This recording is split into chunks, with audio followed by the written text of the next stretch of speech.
Welcome to the Outer Realm with MicheleDerocher and Amelia Pisano. Airing live on the United Public Radio Network, 105.3 FM in New Orleans.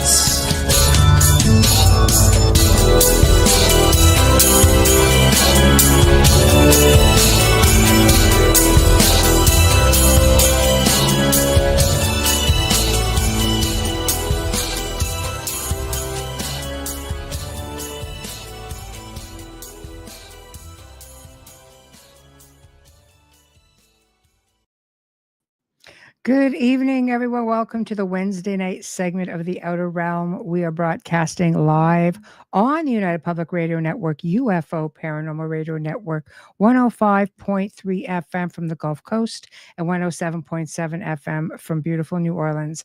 We're fully sponsored by the amazing people over at Folgers Coffee who have been a part of our journey for the last few years. So thank you, Folgers. We couldn't do it without you, nor would we want to. Also, big thank you to Justin Snicker, aka Dr. Snick, the Sonic Surgeon, for the contribution of his voice and his music and his time for the intro you just heard. He is an award-winning composer of Halloween, horror, sci-fi, and dark wave electronic music, which can be found on all of your favorite music streaming platforms. Also, big thank you to Steve McGinnis, the artist behind all of our logos here at the show. Check him out on Facebook and Instagram. Also specializes in the horror genre, but does phenomenal commission pieces of any type. So tonight, welcome back, my dear friend Dave Bennison from Historical Niagara, and I guess he's returning for a part 2 where we'll be digging deeper into the incredible history of Niagara. It's just so rich in history. I don't think people realize when they come here to see the falls, they don't realize just how deep all of the historical stuff goes. So tonight, we're going to finish up and go deep. So here we are. Hey. Hello there. How are you? How are you? Hello, everybody. Yeah. Hello. You were saying this is like a continuation from before. We went through so much stuff last time. I don't even remember what it was all, but we might repeat a little bit, but that's okay. So that's okay. Though. It's one of, Michelle said something interesting there. A lot of people come to the Niagara area to for tourism stuff. And one of the things we do here at Historical Niagara is we like to dig into those things that, the tourists might not see. And there's so much stuff here in the whole entire Niagara area to see beyond the falls. No, don't get me wrong. The falls is an amazing thing to come see, but there's so much stuff surrounding all across the Niagara, Southern Ontario. And we'll get into some little interesting tidbits here that people may not know. And if somebody's got a question about something, feel free to ask. Yeah, just pop it in there, guys. We can see That's you right. all. And again, remember, I'll flash comments up there for you guys just to see. And any questions, I'll flag those and we'll get to them as we're going to go to the beat of Dave's drum. And out of all our platforms, the only one that does not have a chat room, of course, is Roku. So please be patient and we will get to everyone, I promise. So yeah, and you'll have to be sure, Yuri, because my eyesight's so bad. So yeah, I just have I'm looking at the screen up here and everything's just fuzzy, right? So leave it to me. I will make sure it all gets out there. All right, where do you want to start? Yeah, you've been doing lots of events. You know what? Let's start, as I always say, at the beginning. And when I mean the beginning, with the history of Niagara, of course. One of my recent talks there I did, I sort of delved back because I started that at the beginning. So here in Niagara, the Niagara area, when I'm talking about that, I'm saying let's go back 11, 12, 13,000 years ago, because what we see here in Niagara was formed that many years ago. And it's a really interesting story because it also tells the story of why the first people came to our area. And we could start there. Let's do that. Let's do that, because not everybody came here just because of honeymoon capital of the world. Yeah. Well, people have been coming here, like you say, for, they've been coming to the honeymoon capital for the last couple hundred years, but people have Yes. been coming here for 10,000 years, right? Wow, So, boy, and that sure possibly changes it. further back, but we'll explain a little bit about that. Yeah, So, let's but do it. yeah, now I did send Michelle. You might have a picture that has a map with two. It'll show the glaciers on it. It was one of the first ones I sent you. Yes, I am. I'm just going to look that up. And if you can pop it up, that'll start off our conversation here. So okay, yes. So I am going to dig those up because yeah. So what we're talking about is, of course, here in Niagara we have the Niagara Escarpment, and of course the wonderful Niagara Falls, and of course where the falls are now. A lot of people might not realize is that they actually didn't start out there. Yeah, so yeah, we've got this map. This is showing us the glaciation that used to cover all of Niagara. Well, you can see it went down into the States. The U.S. wasn't the States back then, but you can see below Lake Erie. So we're looking at 14,000 years ago where the ice sheet was, and then you look at the next one as it retreated, and you can see that great big body of water below the glacier, below Lake Ontario.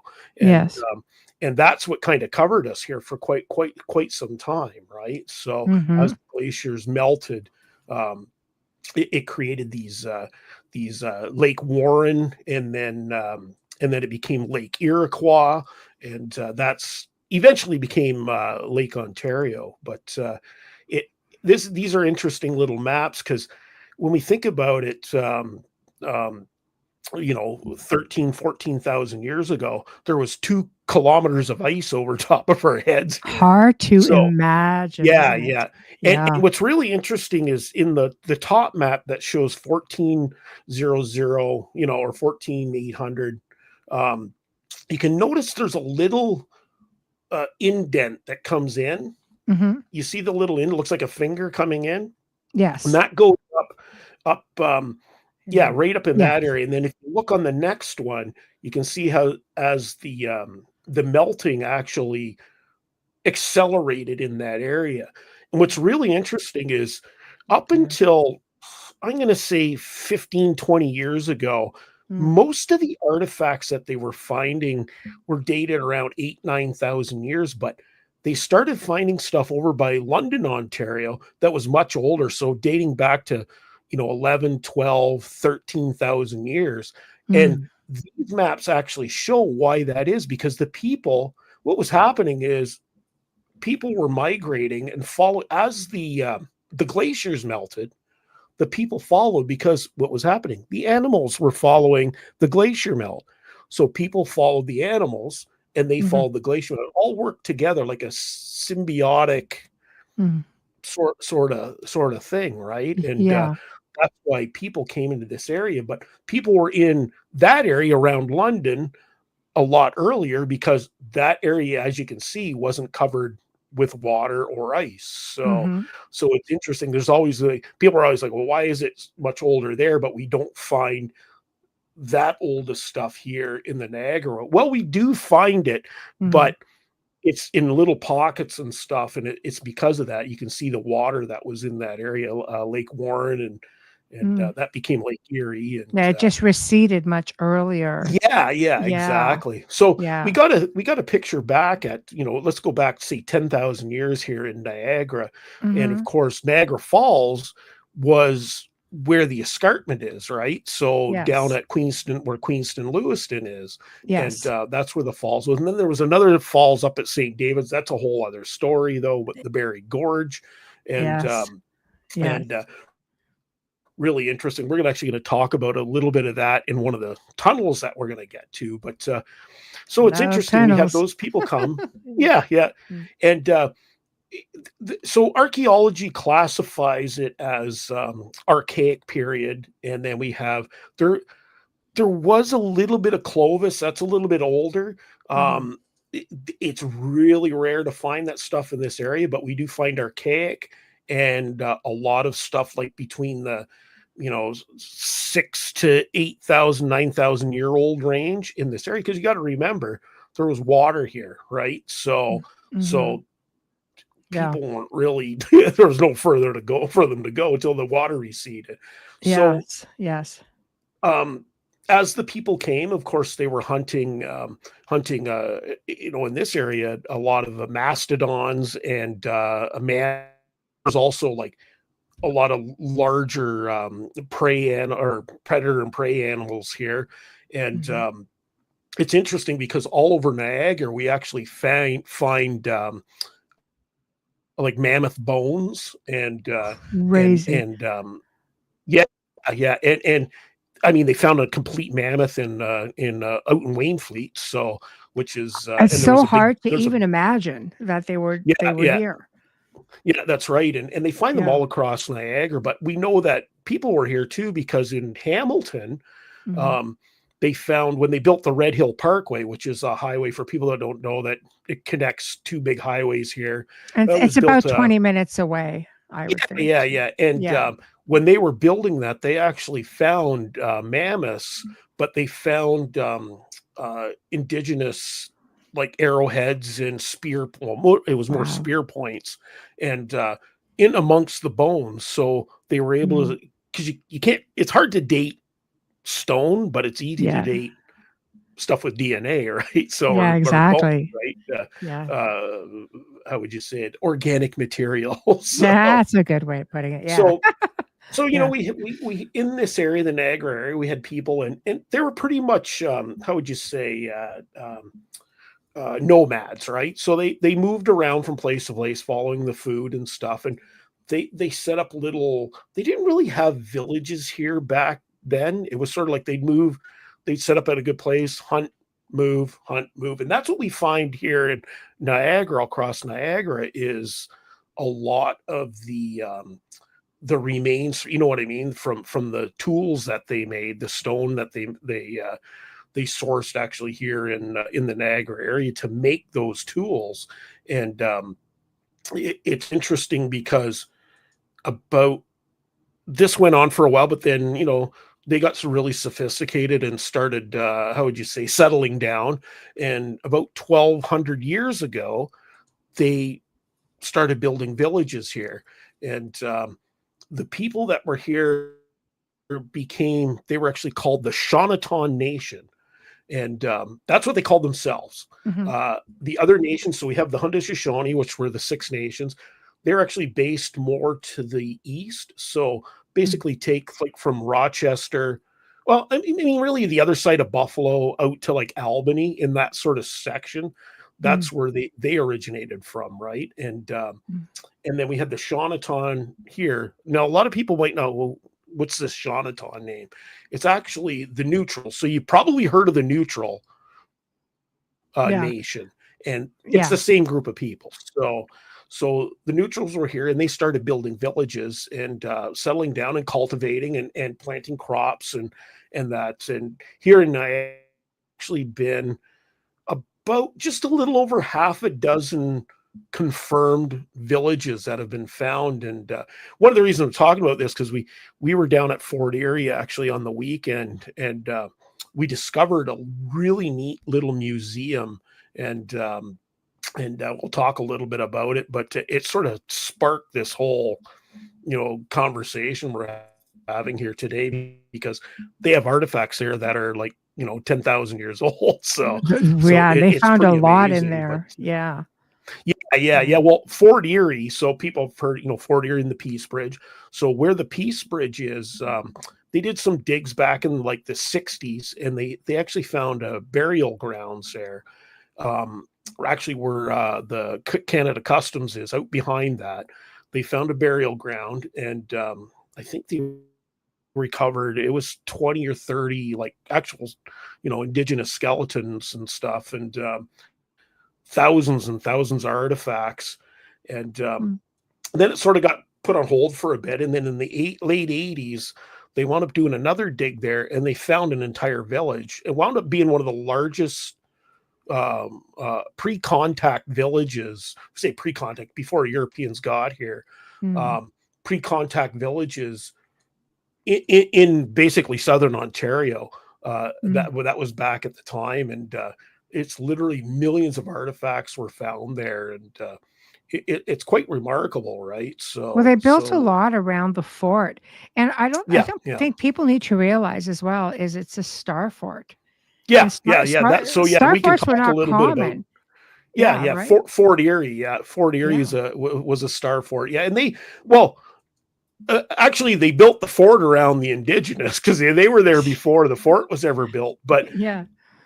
Yeah. after the Shawneton were gone, so in about 1620, they disappeared. They actually, as a nation, they disappeared off the face of the earth. There was a couple of things that made them disappear. One, and there again, this comes from, people always ask, where do you get this information? Well, the Jesuits, right? So the Jesuits, they were some of the first Europeans to document the Niagara area, because they were, the first Europeans to, as far as we know. There's other theories that maybe the Vikings were here before them. Who knows, right? So there's not a lot of evidence, but there's been speculations about that stuff.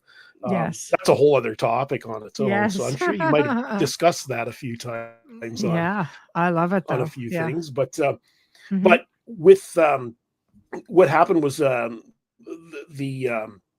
course there was voyageurs and fur traders and stuff, and they did a little bit of documenting, but it was more the Jesuits, because they were literate and they could write and stuff. So they went to a lot all of the information parts of the New World.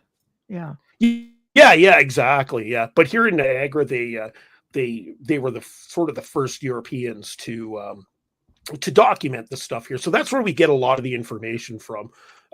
Some of it also comes from, hold aside.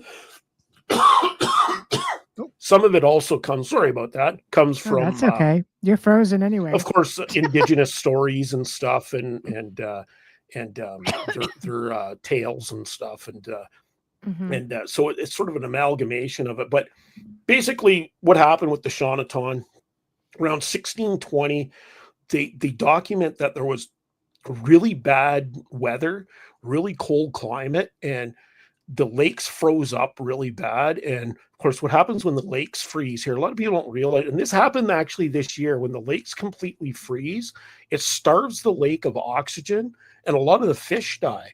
So I don't know if you heard, but this year in Lake Erie, there was a big die-off of fish. Oh, I think we're froze up.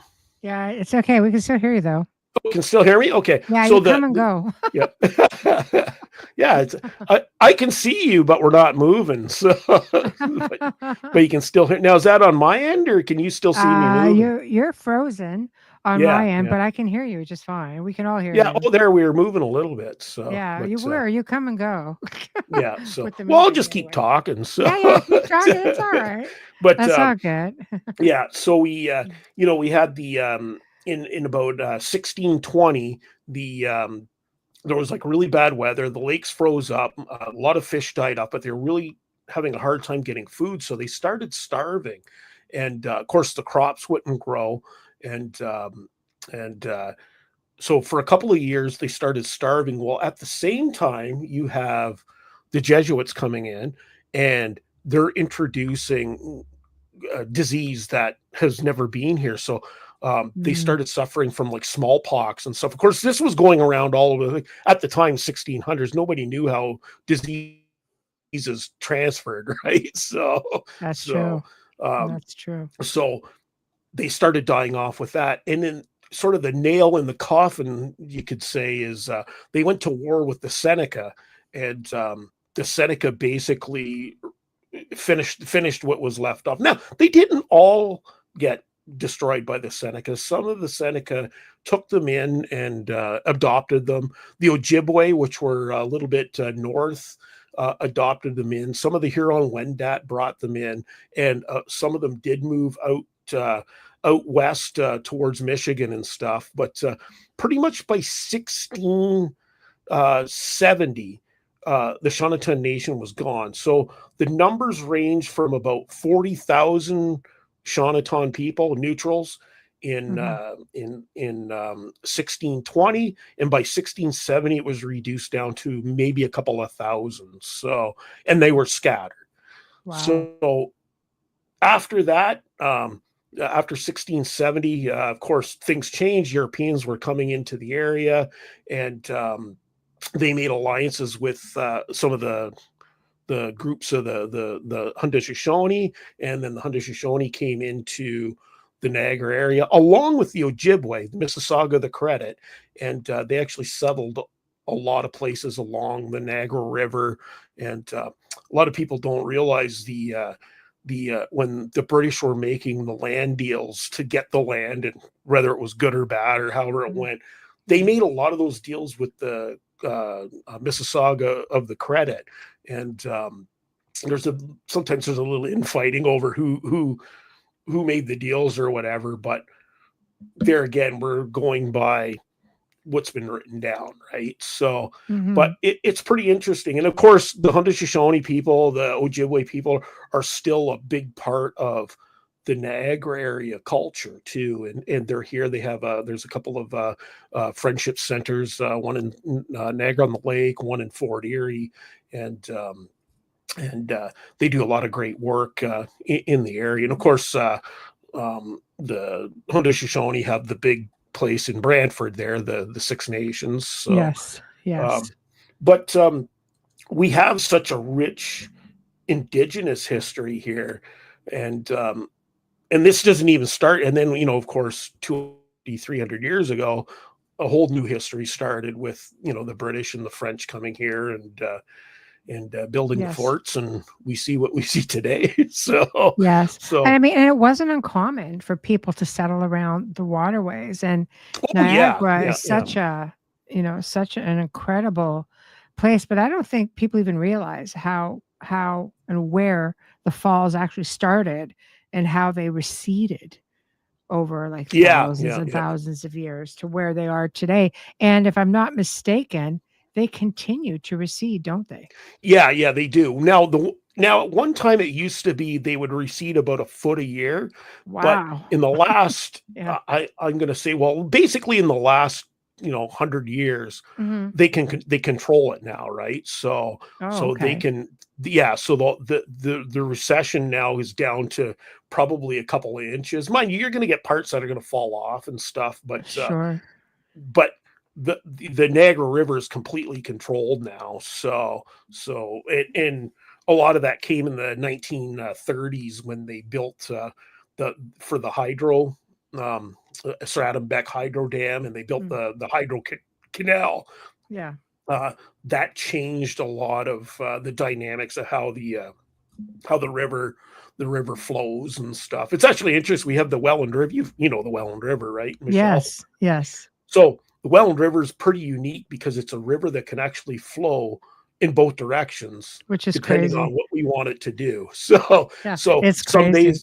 days it'll flow from the west to the east, but then they can reverse it and flow it from the east to the west, and that's to help with controlling the hydro dams there. So it's because we are a hydroelectric mecca. That's right. And we've been for a long time, actually. We think of Niagara as being the only sort of hydro, but before that, there was actually a large hydro setup at a place called Decoux Falls, and that's where the original one was. Here at in Niagara and St. Catharines, and of course Lake Gibson was built to feed that, but that was an even earlier one before the ones at Niagara Falls.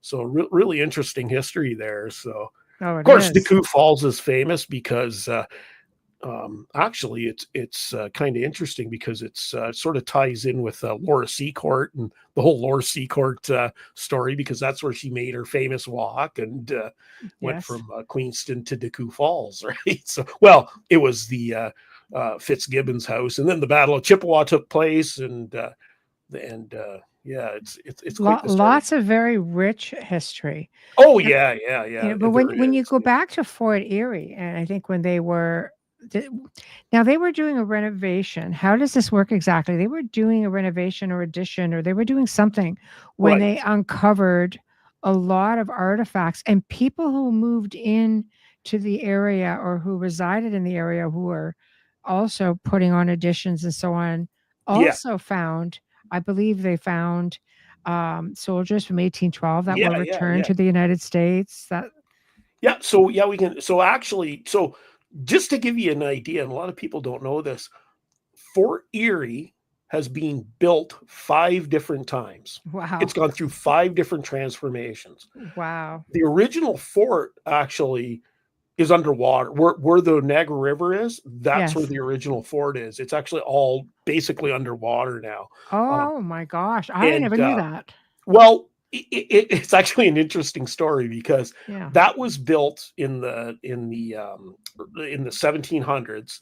Um, there is some people think there may have been something with a French thing there before that in the 1600s. It's hard Mhm. to tell because there was like the French, of course, were on the let's call it the American side, on the east side of the river, and they had forts. Of course, Fort Niagara, Fort Conte was the original French fort down on Lake Ontario, and that's a really old, one of the original forts in the area, and there is some little bit of evidence that the French maybe had some facilities on this side of the river, but they were there Mhm. for such a short period of time.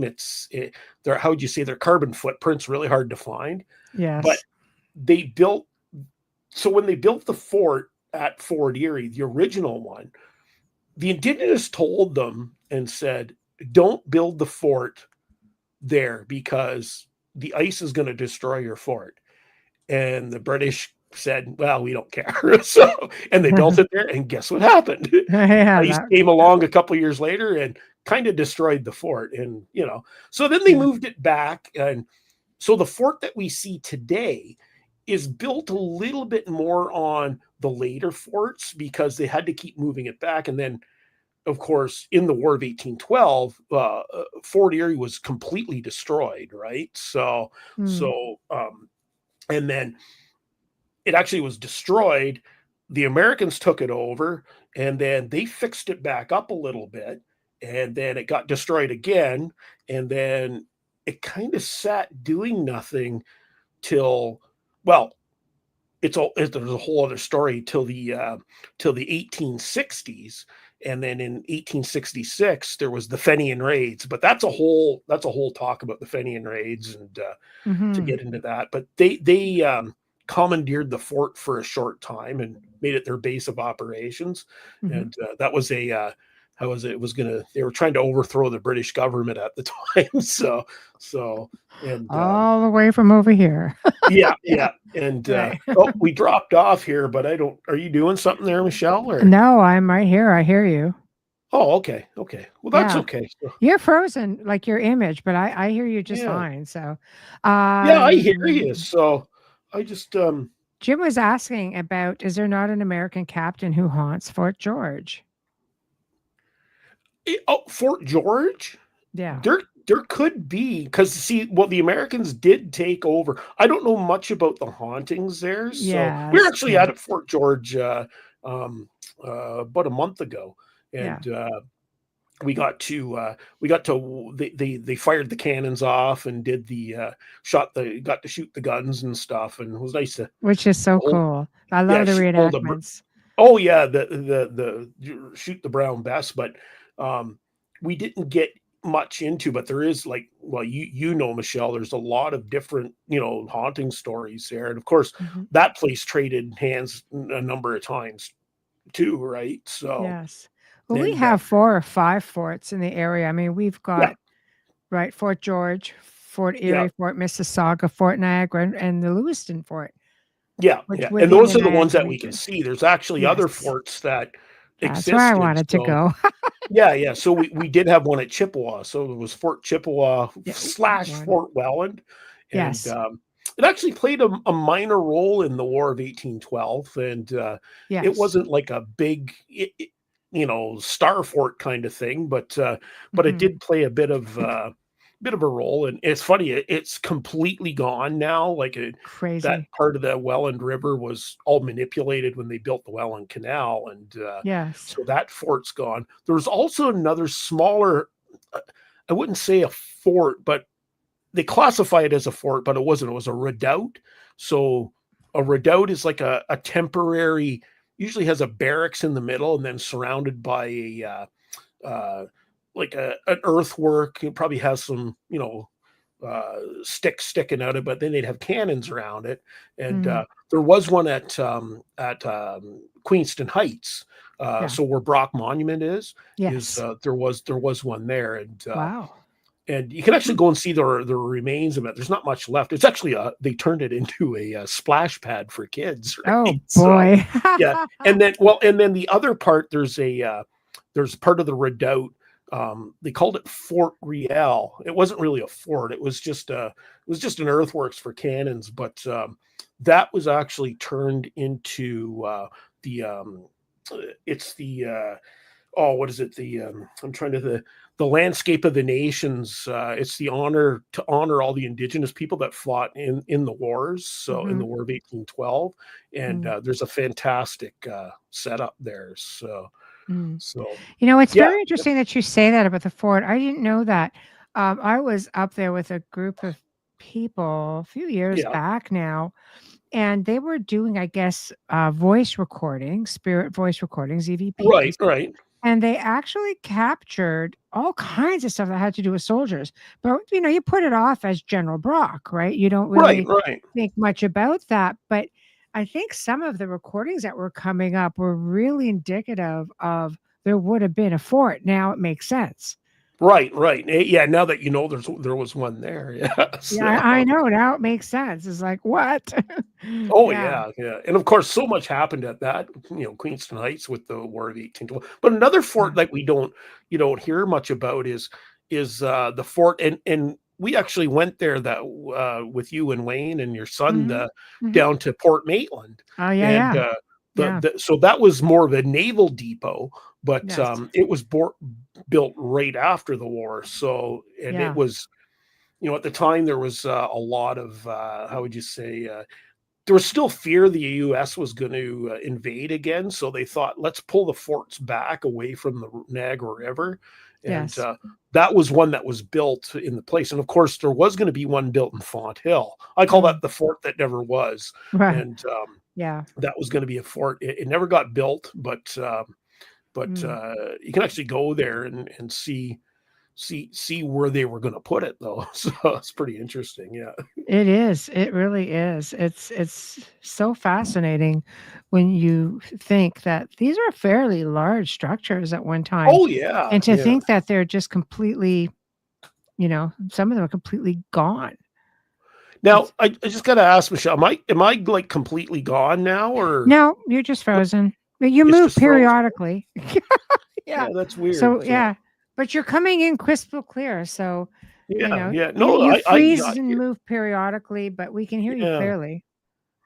Yeah, you're not cutting out. This end or... No, it's not cutting out. So it's weird that it's doing that. So I mean, I'm moving okay. Yeah. So see me. Yeah.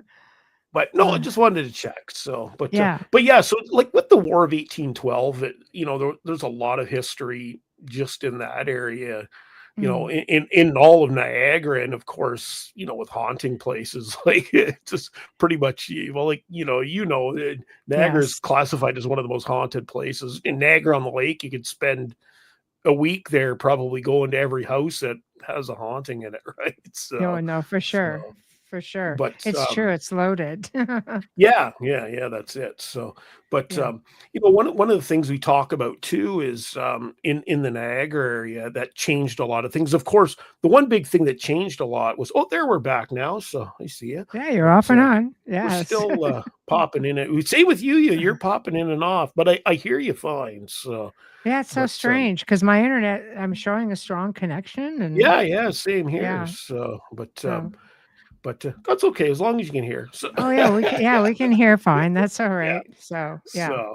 It's a radio show mostly anyway, right? So, No, no, exactly. Well, when I check us on some of the other streams, yeah. I'm definitely moving. You're not moving. No, no. Yeah, that's weird. Yeah, So, so it's just it's strange, but here we are. yeah. So, Yeah, but there you go. one of the things, like I say, we talk about is like and I think we talked a lot about the Welland Canal last We time. did. So, and Yes.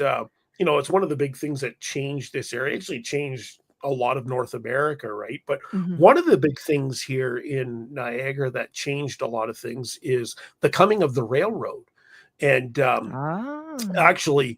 Uh, it's a whole other topic, but there was an early railroad in Niagara Falls that actually went from Queenston to Chippewa, and Hmm. that was one of the first railroads actually in North America, right? So, Mm. Wow. and really, really early railway system. It was so early that the first rails they built were made out of wood, and they had wooden rails, and Crazy. it was instead of having like diesel engines and train engines, steam engines, I mean, they were pulled by horse. And there's a whole thing about how they had to get up the escarpment, and That would have been a job. yeah. It was interesting when you read about it because they had to have a team of horses at the bottom of the hill, a team of horses at the top of the hill, and they would trade off because it was so how would you say taxing on the horses to do this job, right? So of course Mhm. that's the way to get around the Niagara Falls was you had to take the portage, right, from Queenston to Chippewa. Oh, So yeah. Yeah. they basically built the rail to follow along the same thing, and that road's still there, Portage Road. It's one of the oldest roads in southern Ontario, actually. So God, um, that's crazy when you factor in like the pioneer route.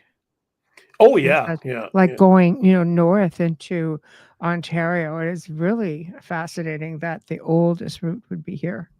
Yeah. It's right here in Niagara. Well, that because the first Europeans kind of came and they settled here along the Niagara River, and then up, of course, like from Montreal, Kingston area, right? So, Yes. so Yes. and graduated down the St. Lawrence. So they came from sort of both directions there. So, but one of the things we talk about is the railway coming. So that railway was an early one, but it was just a short one. It didn't go very far. But then a company called there was it amalgamated into two, but we'll get into it. It was called the Great Western Railway. So the Great Western runs all across Canada into the U.S. Hmm. It's been around for since the around the middle 1800s, a little bit earlier.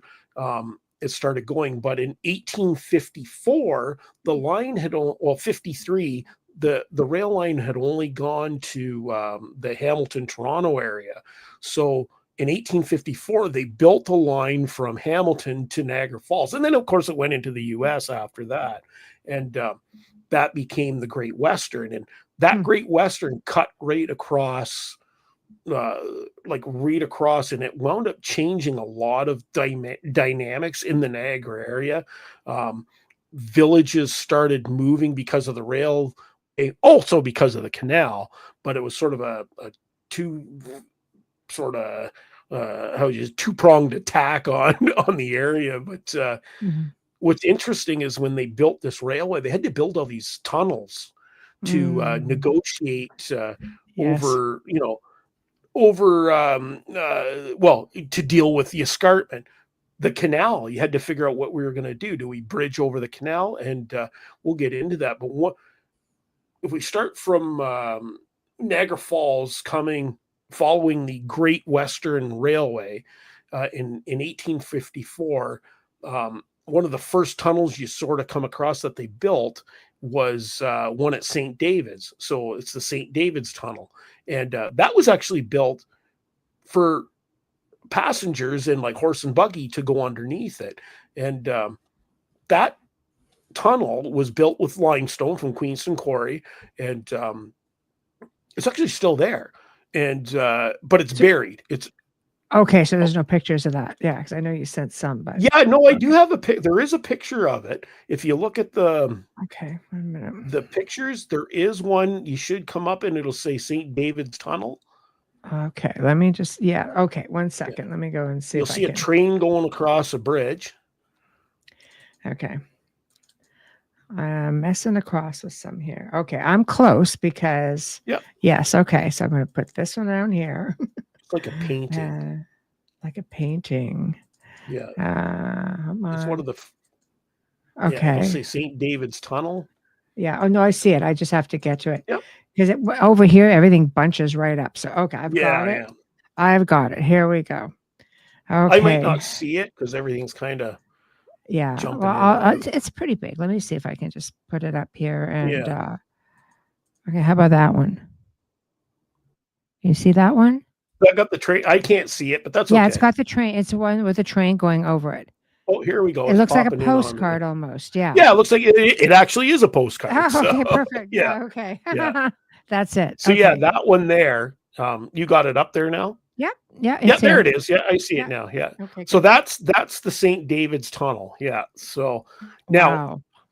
and that was originally, like you say, built horse and buggy. Of course, vehicles used to drive in, and this was here for a long, long time, up until like the 60s and 70s. It actually was still in use, and then they built the new the new St. David's. Well, it's 4 Mile Creek Road and St. Paul are now there, but if you look at this picture and you go to the left of it, basically where that tree is, there's a tree to the left. Yeah, right. That's where the new road is. Yeah, right in that area. Yeah. Wow. So the new road goes there, but it's actually up above that. So Yeah. it's so is pretty interesting. the tunnel itself still there, Dave? The tunnel there is buried. So if you go there, especially in the spring or fall, you can actually see that line that's on the top, like the cap on the top of the tunnel. Yeah. Right above the arch. Yes. So, yeah, right there. Yeah. You can actually see that in the ground. So that's still sticking out. It's a little bit of a trek to get into it, but it is still there. And the tunnel's they just buried it. So they used to call it the Horn Tunnel because people would drive through and they get their mom or dad to blow the horn as they drove the car through the tunnel. So it's such a shame. I mean, I get it, progress, you have to eventually things go, but it would be really nice is because it's still there, and I mean it doesn't really affect anything on either side. Would be to reopen that up and maybe make it part of a walking trail. So I think it's been suggested to do that, right? So now the picture you have with the red arrow, is that the same spot with yeah. If you look at the one with the red arrow, I'm just gonna put it up for people. That kind of gives you an idea of the difference. Yeah. Okay, here we go. There we go. Yeah, it'll take a second. Yeah, there we go. So now if you look today, this is what you would see today. And where I put that red arrow is where that tunnel we just looked at is. So oh my goodness. Yeah. So it is really buried under there. And interesting with this picture that we're looking at too. So if we were on the left-hand side, but come like sort of behind you, right? That's where that indigenous ossuary is. Now you've been there before. That was where one of the largest indigenous burial grounds ever found in Canada was there. Mm-hmm. And it's all completely gone now. It's a subdivision that's up. I know. I can't even imagine it. Yeah. And it's such a shame that was all lost. But yeah. Is that where the escarpment subdivision is? Yeah. Where that big cave is? That we went so in this picture, we're looking north, and way off in the distance is actually Lake Ontario. So we're looking down the escarpment. Another sort of interesting note. Remember I was saying about where Niagara Falls. So if you're looking at this picture and you're looking to the right of this picture, that's where Queenston is. So that's where the falls would have originated. Queenston Heights and everything is off to the right. Yes. Of this photo. But and to the left is where the pit is, and that big subdivision, and the pit is right after that. Wow. No, the pit's on the right. So the subdivision's on the subdivision's on the left, and then if you go a little further, you got Fireman's Park. Yes. So Fireman's Park's right there. Yeah. Okay. But the Queenston Quarry is off to the right here. So okay. Because I know there's some big new subdivision up there. Yeah, they're building a new subdivision in where the Queens are. Well, they're Yeah. supposed to be. I don't know what's going on there. I was thinking of the one, remember when we went down to the very end and we climbed up and we went through the woods and we ended up in this big cave with water. Yeah. The tunnel. Yeah. Or the cave. Yeah, we were there this spring. We went and checked it out. Yeah. Well, that's why I thought that was on the left for some reason. I thought no, that's on the right. Yeah. Okay, yeah, see right there. Sort of That's up behind. crazy. Yeah. All those people in the subdivision, thinking you had like these really old graves up there. Yeah. Where did they go? Right. So, well, the thing is like where the indigenous ossuary is, like they dug everything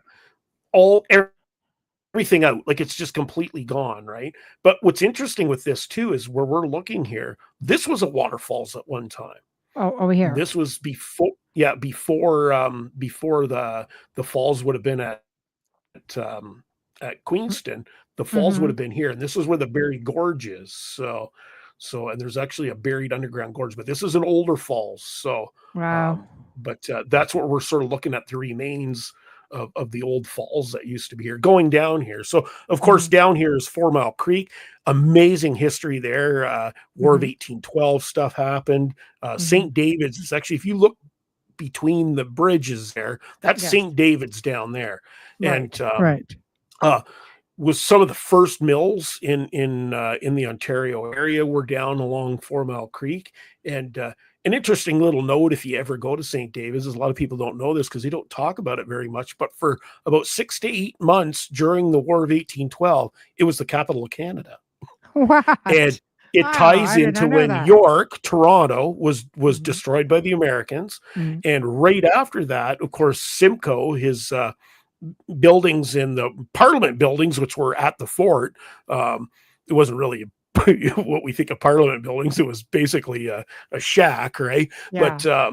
But it was destroyed by the Americans, burnt to the ground, and they moved the head, like basically the capital of Canada, to St. David's. It was only here for a short time while they rebuilt York.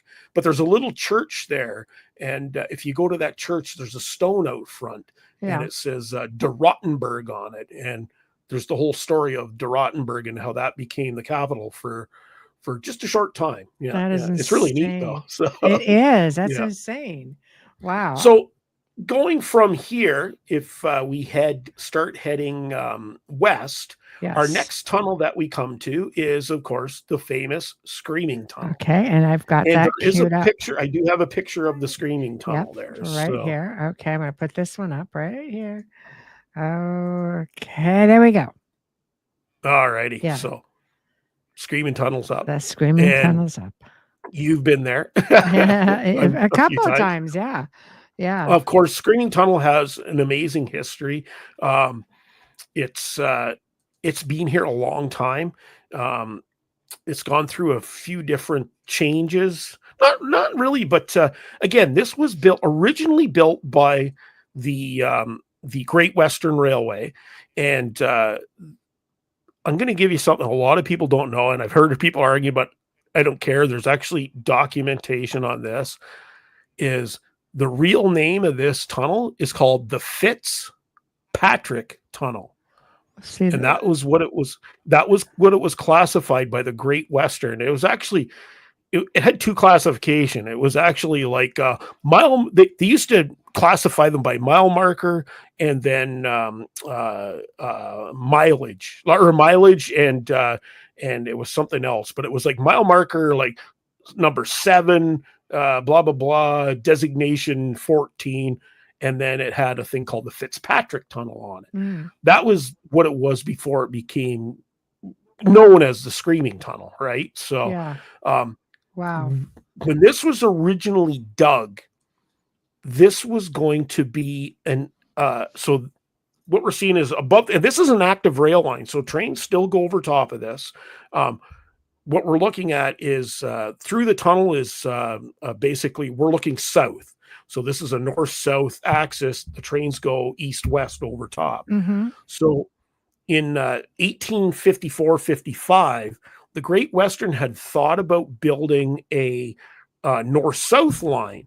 And they started digging this this was going to accommodate a train line going through. But what wound up happening is they ran out of money to build this north-south line, and the project was just basically scrapped, and the tunnel was never actually completed until about 1878, 79, 1880. Now, around this time, the Grand Trunk Railroad had purchased, or they acquired, the Great Western, and they morphed into the Great Western, and they're the ones that actually finished this. But when they finished this tunnel in the late 1870s,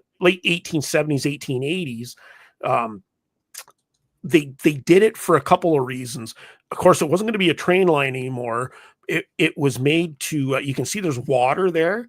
Yes. So it was to, a lot of the fields, there was a farmhouse on the other side, and it was, the water wasn't draining properly. So it was for drainage, but it was also so that the farmers and the local people had access to basically not have to climb up over this hill.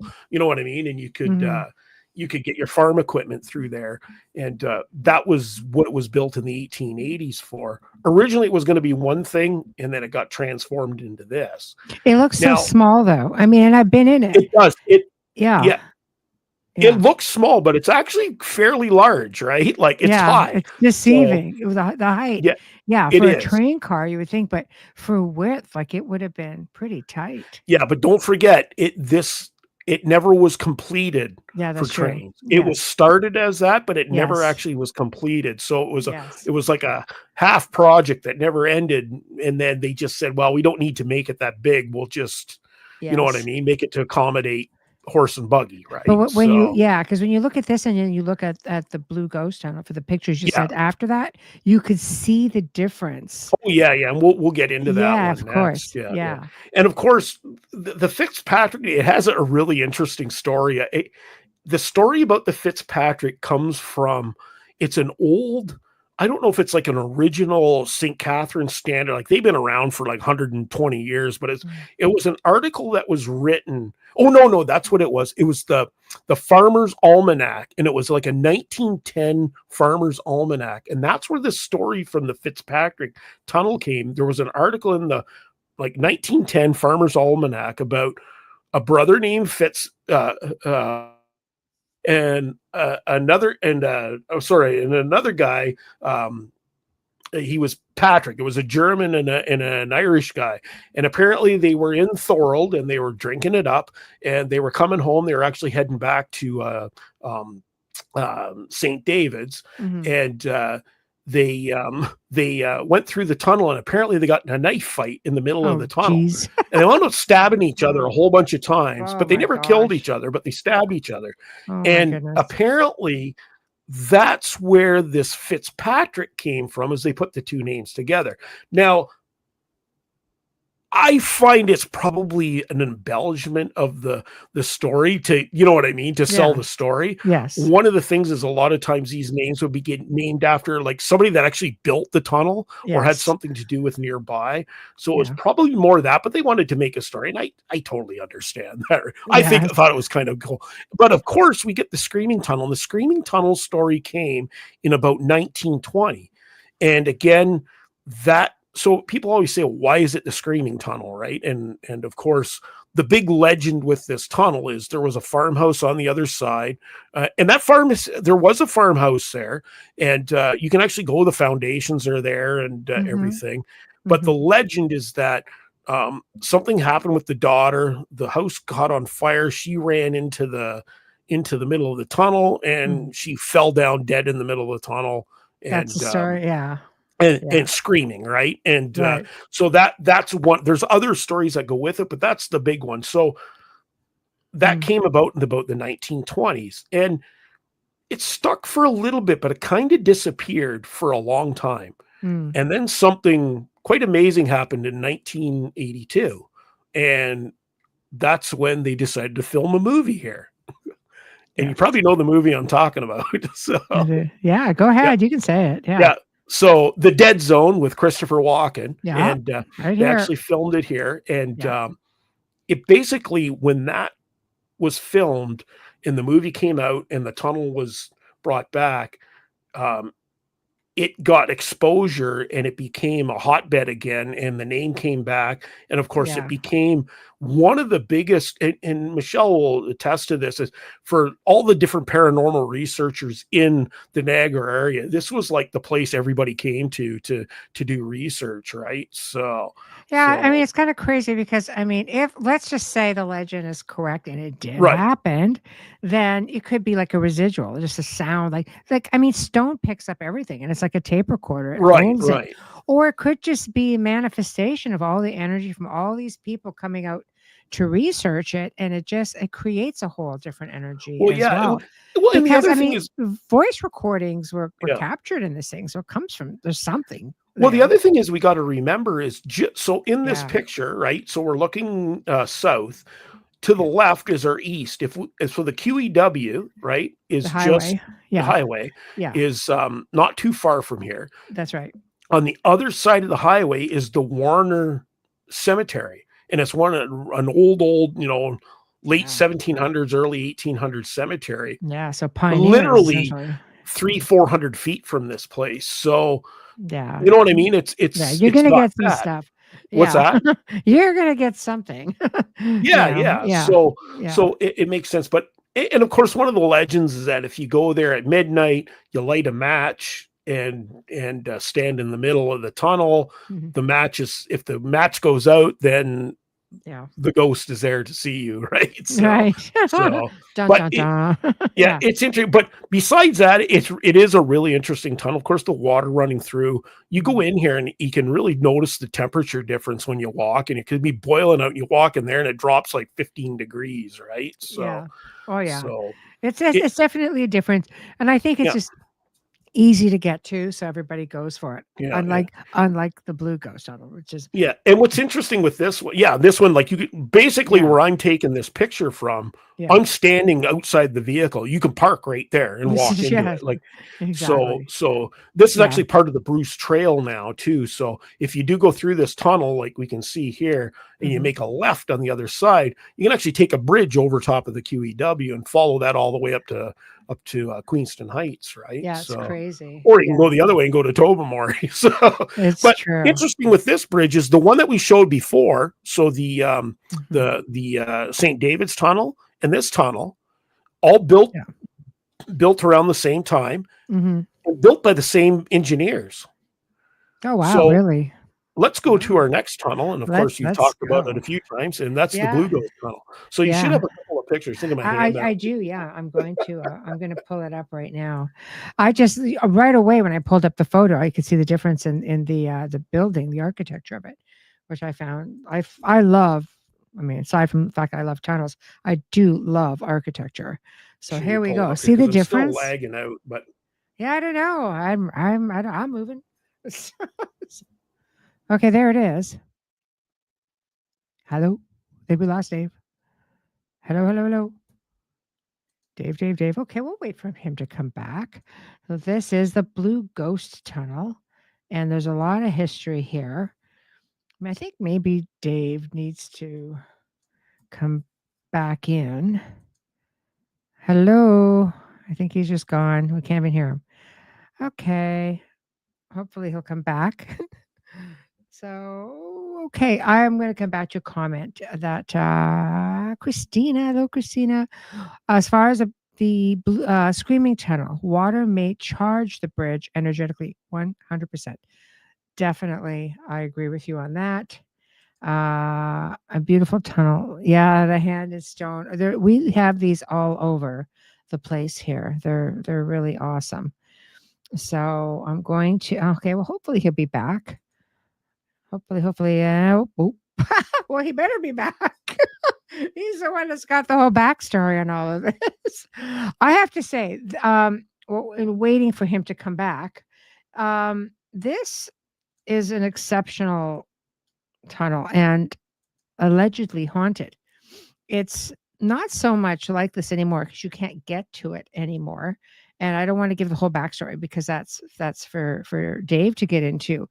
But quite a few years ago, I would say about 15 years ago, now it's all boarded up because there's a very famous car company on there. It actually is on their property, and it's boarded up. They like just to keep people out of it. And young family, they were away here. It was in the winter, and the screaming tunnel, you obviously exactly what it sounds like. Not screaming, sorry. The blue ghost tunnel. Allegedly, there's like a blue mist that appears, or a spirit. And we don't know that this was ever actually in use or not. But again, that's why Dave's here. However, they sent me a photo, and there was this big wooden structure, just totally closed it all in, and there was a little man door inside of it, and the husband was posing with his kids, and the wife was taking the photo, and out comes from this man door, and I mean just a crack, was this really beautiful, almost turquoise, a little bit darker than turquoise, blue mist that was coming out of it. It was just a beautiful crisp day, and it was behind them, so it's not like somebody was breathing on them or anything like that, but it's still, to breathe blue mist would be pretty incredible as well. So I thought that was a pretty cool photo. It is the only one that I've actually ever received pertaining to this, and that was the end of that. So let me just try to see if I can get a hold and see what happened to Dave. 1 second. Okay. All right. So we'll see what happens here. He could just be having tech issues. I mean, if he's gone, I'm thinking he's gone. But anyway, so I will just dig up a few more pictures of said tunnel while we're at it, because we have interior photos as well. So bear with me here. And I'm going to pull up another photo while we are on the topic. Hi, Tara. How's it going? All right. Is this because of the sun flares, solar flares? You know what? I have had more people telling me today that they've been running into tech issues, and we've had quite a few tech issues happening right here on this network today. Network issues we don't normally have. And I just think the whole bloody tech world is going crazy. So let me remove this one, and I'm going to put up another one, and hopefully Dave will make it back, and I will muddle through as best as I can with this stuff, because I don't have the information on all of it. Unfortunately, I am not the historian. Okay, so hold on. I think this is our guy just getting back to me here. We froze up. Yes. Okay. Use the same link. Thankfully, Dave's wife, Victoria, was a host here on Fika with Vicky that used to be on the network. So if anybody can get her back or get him back on, it would be her. So here's another photo from, again, a different angle, but also this is the Blue Ghost Tunnel as well. So again, we'll bring it up, once she does bring him on. I think we're having a chit chat over here. Reboot. Okay. Reboot away. There we are. Okay. So again, you're looking at the architecture, but it doesn't look like there were ever any tracks there. Mind you, they could just be buried. There is no way that you can even access it anymore. And I mean, I can't really blame it. You have this company, and their thoughts are they don't want people getting hurt. But when you look at, the difference, I mean, if the same people built this, who built the Screaming Tunnel, you can clearly see a huge difference, maybe in evolution, just as, in architecture, but it just looks phenomenal. Hello. But the dead zone, we were talking about the dead zone with the Screaming Tunnel, which was the one we just showed, which is where the dead zone was filmed. Yes. So without power, there is no tech world. You're not wrong. You're not wrong. Speak through these pictures. Oh, these pics speaks to such a thoughtfulness to the construction. Yeah, I think they used to do that way back in the day. It's interesting because I have been so grateful and so honored with respects to my life and all the travel that I've been able to do throughout my life. And like I said, I love architecture so much. And when you travel to different parts of the world, especially really old parts of the world, when you can look at a bridge that's at least 1,000+ years old, and the construction of it, it really makes us feel like, I think, like we're novices on this side of the world. Yet you look at some bridges here, I mean, easily 100, 200 years old in some places, but you can look at a structure that is ancient. And I mean, and it holds true. It stays completely erect. It stays, I mean, it's still hanging in there without any issues. I think Dave is back. You good, Dave? Yeah. Yeah. Okay, good. All right. There we go. You're back. Hello, Michelle. Can you hear me? I can. Much better. Okay, so I had to come on my. Can you see me there? Or? Yeah, we can see you fine. Okay, I had to go onto my phone, so Yeah, I don't. The computer just froze right up. I don't know what happened, but solar flares. Yeah. I don't know. So yeah, no, you know what it is. You know what it is because we're talking about Blue Ghost Tunnel. I know that's what it is. All of a sudden, you went down like a sack of rocks. Yeah. So, did you talk a little bit about it, or? We just talked a little bit about it. I didn't get into it again, expanding on what you've said with respect to it being the same people who built. Right. Now, have you showed? Yeah. Now, have you showed just this picture so far? No. There's the other one, but you want me to go back to the first one? Yeah. If you go back to the first one real quick and then come back to this. Yeah. So 1 second, bringing that one up, and we're all commenting on the difference in architecture with them. Yeah. And still, again, this tunnel was built by the same group of people. So yeah, there we are. Yeah. Okay. So and why I wanted to show this. So this is the west side of the tunnel.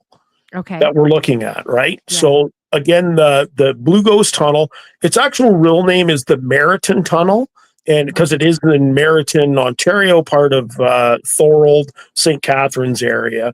And what's interesting is, this tunnel they started building it in the late 1870s, and it took several years to build this tunnel. One of the reasons is before this, so we had the first and second Welland Canal, and the only way to get across those canals was to use a swing bridge. So when trains came up there, they had to time everything. It became quite the hassle to, you know what I mean, to get trains across, because the ships probably would have had the priority. So one of the ideas is when they built the third Welland Canal, which started being built in the 1870s, this was the solution, was to build a tunnel underneath it. So interesting is the Blue Ghost Tunnel is 713 feet long. Wow. And it still exists there. So like you say, we're looking at the west end. So if you go back to that other picture. Okay. Now, Dave, was this ever actually used? It was used. Oh, okay. So so the trains use this tunnel from 1882, 83 it opened up, and it actually was used up until about 1920, somewhere around there. Basically, when they started building the fourth Welland Canal, this became what'd you say? They didn't need it anymore. Once they built it became obsolete. So we're actually looking at, this is the rare side to see this picture, because this is the east side, and this is actually pretty difficult to get to. What's interesting is this picture.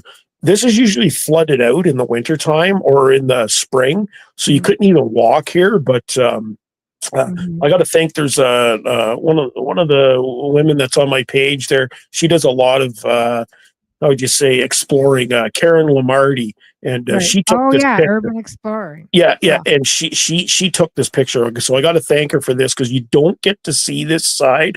What's nice with this side is that because nobody's sort of goes on this, you can see how pristine this looks compared to the other side. And if you go to the other side today, that hole that we see is all walled up, right? So, well, I was saying probably about 15 years ago, someone sent me a photograph with the other side. It was all walled up, Yeah. And there's a little man door in it. And of course, the blue ghost tunnel. So the wife sent it to me because she was taking pictures of her husband and, Yeah. and her family.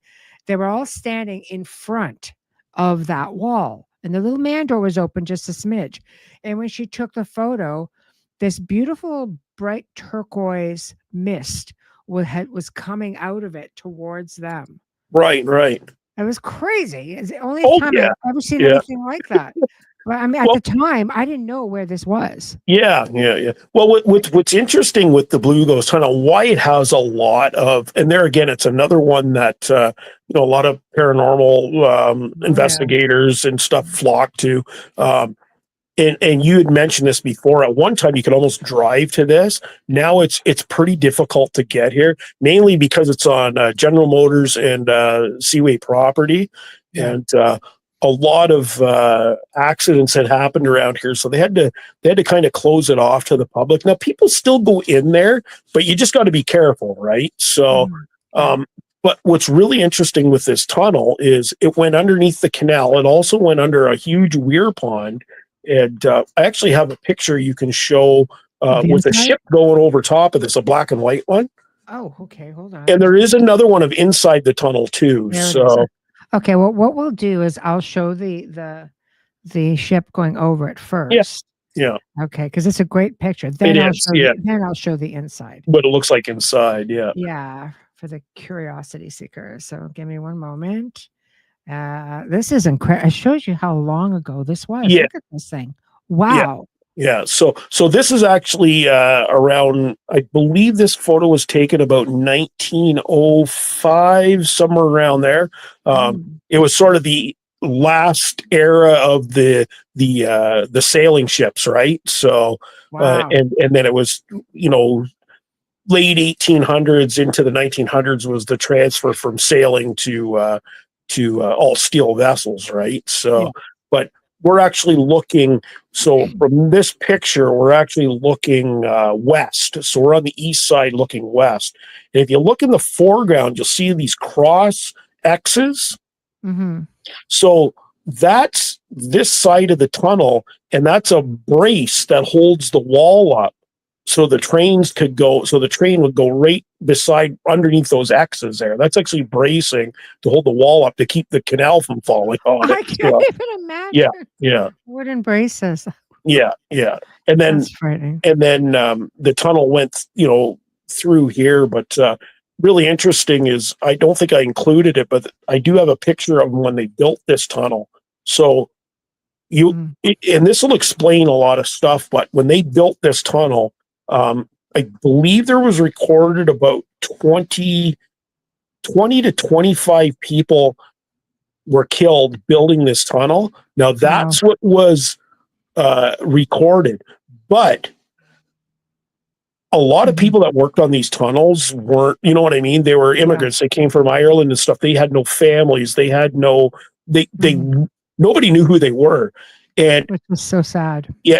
So the numbers could be up to 100 people that died here. They just don't really know. There was 25 registered ones, but there could have been a lot more that died building this tunnel alone. Now, so you have that. Another thing is on the west side. So basically, if you look to the left of this photo, the tunnel goes out, you know what I mean, on the far end of the picture there. There was a train wreck there. So there was a head-on collision, and two trains head-on, and just outside of the tunnel, the two people were killed. So they were killed there in the head-on collision. There's a story about a little boy that died inside the tunnel or just outside the tunnel. I'm not sure the circumstances of that. Okay. And then, of course, just south of here, you have the graveyard that was flooded, and in the church, and so that's pretty interesting. So you've got, I think there was 600 or 700 graves there. They were told back, to move these when they were going to flood the area, and anybody that didn't get moved, well, they just got flooded out. So God, stuff still I'm happens. okay. So, Yeah, So, it's very sad to yeah, think that, yeah. all that flooded. Oh yeah, yeah. But so you've got that there, and then of course there was a plane crash actually to the north of here too. So this whole area is surrounded by death, right? So Yeah. Oh, so yeah.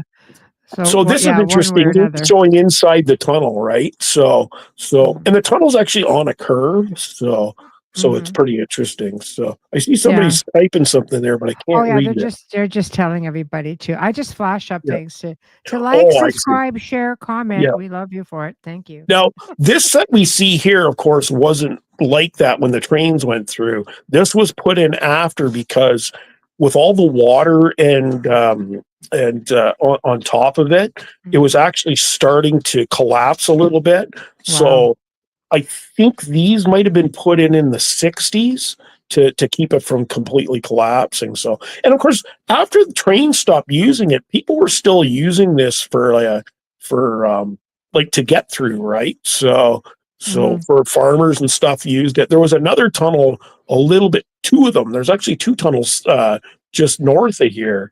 Mhm. Um, and Right. that was for this old St. David's Road, and those two tunnels are still there. They're buried though. So, well, the Oh, I one is, see. the other one is open. So, Mhm.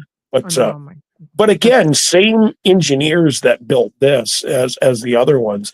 And interesting enough is the guys that built these were all masons, right? So they were ah, all, yeah, yeah. yeah. Um, Yeah. so really interesting, yeah. But yeah, this is an interesting one of the more interesting tunnels to check out in the Niagara area. so Yeah. Oh, so yeah. absolutely. So Okay, now, so yeah. So what we'll do, we'll carry on. So there's another one. If you come up to, you'll see it'll say 15 Creek Tunnel. okay, You one see that second. one, or 15 Mile Creek? Yeah, one second. I'm just coming up here just to see where we're at. Trying to find it, trying to find it. Yes, okay, that's the next one with the water. Yeah. Okay. All right, one second. Here we go. Tunnel. Love. It's a tunnel, which I dig. Okay, here we go. Sorry, it's taking me a bit of time, but I got a lot of Well, pictures that's to go okay. through. This one. So yeah, so notice this one looks very similar to the Mm-hmm. one we just looked at, the Lugos Tunnel. Now this isn't a long one. This is a shorter one, but same structure, almost the same sort of size as the other one. And Mm-hmm. this one goes at 15 Mile Creek. So for people that don't know, in Niagara along Lake Ontario, all the rivers or creeks, as they're rivers, but creeks that run from Niagara on the lake all the way up to Hamilton are all numbered by their mileage from the from the Niagara River. So you got 1 Mile Creek, 2 Mile Creek, 3 Mile Creek, 4 Mile Creek, and they Mm-hmm. go. There's a whole series of them all, and now they actually had indigenous names too. But this was 15 Mile Creek, and this was built by the Great Western Rail, same 1854, and very similar. But this is for the river to go underneath, so, or the creek, yeah. Mm-hmm. So So was this ever a train? no, Was no, trains train? go over No. top of it. Trains go over top, and they still They go over do top still of it. Yep, okay. Right. yep, Okay. yeah. Okay. It's That's still an active very railway. cool. Yeah, yeah. But it's Yeah, one of the very few cool. ones that just has water going underneath it. So, and Mhm. this is actually pretty hard to access because it's kind of out in the middle of nowhere. Like there's no road to it and stuff. Um, Mm. you actually have to you can paddle in up the 15 mile, or you can go, there's a farm that you have to get permission to go onto the back of their property to walk Mhm. into this. So Mhm. and again, this was another one that Karen Lamarty took a picture of. Yes, So yes. Oh, so kudos it to her. yeah, Yeah. so it's a great picture, and I'm Yeah. sure there's more of a story to it. So, but it's, and Yeah. there again, see how pristine it looks, because there again, there's not a lot of access to it, right? So Well, it's left alone. No yeah, graffiti, it's nothing, not all which is covered in really nice. graffiti and stuff. Oh, Yeah, I yeah. know. So So which is great. So that's yeah, excellent. yeah, yeah. So All right. that's another interesting one. And what's interesting is when they built that rail line.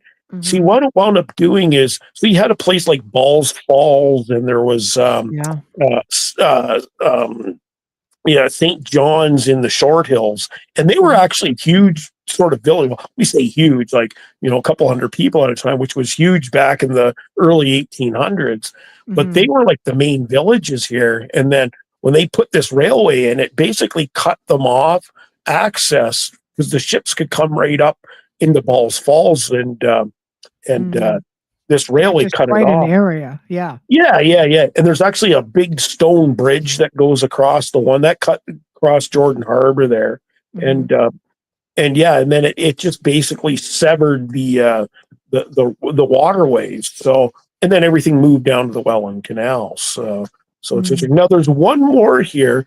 It might show Cambridge Galt. Oh yeah, 1 second. It's on the other. 1 minute. Okay. All right. I got it. 1 second. Yeah. Look at that first try. Oh God, I'm not doing myself now. All right. One moment. That's okay. 1 moment. All right. Bam. And Should come up there. Bam. Right there. There we go. There Looks we like a go. double. So Yeah. So now this is an interesting one because this is out.